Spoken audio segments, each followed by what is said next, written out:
বন্ধুরা নতুন ভিডিও নিয়ে চলে এসেছি। আজকের ভিডিও যে আপডেট দেবো দারুণ আপডেট। সোনার দাম ফাইনালি 70,000-এর ঘর থেকে 69,150 টাকা এসে দাঁড়িয়েছে 10 গ্রাম 22 ক্যারেট সোনা। সেটা একটা বিশাল ব্যাপার। আমি আমার বিগত 3টে ভিডিওতে আমি বলেছিলাম যে একটু অপেক্ষা করুন, সোনার দাম হু করে কমবে। এবং যদি বলা হয় 24শে এপ্রিল 850 টাকা কমেছে, আজ 1100 টাকা। ভাবতে পারছি, যেমন 3600 টাকা একবারে বেড়েছিল, তেমন 1000 করে ডেলি কমছে। তো 1 গ্রাম 22 ক্যারেট গহনা সোনা যেটা, তার দাম 6,915 টাকা, 10 গ্রামের দাম 69,150 টাকা।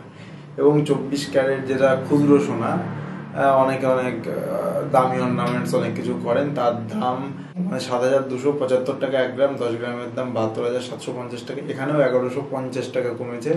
বিশাল ব্যাপার। আরও দাম কমবে, একটু অপেক্ষা করুন। ইন্টারন্যাশনাল মার্কেটের উপর অনেক কিছু ডিপেন্ড করে। তো আর পাকা সোনার বার্ড, যেটা গোল্ড কয়েন অথবা সোনার আরও যারা সংরক্ষণ করেন, তা সেটাতেও 1200 টাকা কমেছে এবং 10 গ্রামের দাম হচ্ছে 72,350 টাকা। সো ফাইনালি দাম আস্তে আস্তে কমছে, আরও কমে 65,000 এবং আমার মনে হয় আরও কমবে। আস্তে আস্তে একটু ওয়েট করতে হবে। সেই হিসাবে রূপোর দামও অনেকটাই কমেছে। 100 গ্রামের দাম 8,060 টাকা, মানে ওখানে 165 টাকা গতকালের তুলনায় কমেছে। সেরকমই সোনার উপর দামের আরও আপডেট পেতে হলে চ্যানেলটা অবশ্যই সাবস্ক্রাইব করো। এবং ভবিষ্যতে আরও দাম কমবে, এটা একদম শিওর। সত্যি একটু অপেক্ষা করতে হবে। ভোটের বাজার গরম, বাজার ঠান্ডা হলে সব আস্তে আস্তে কমবে।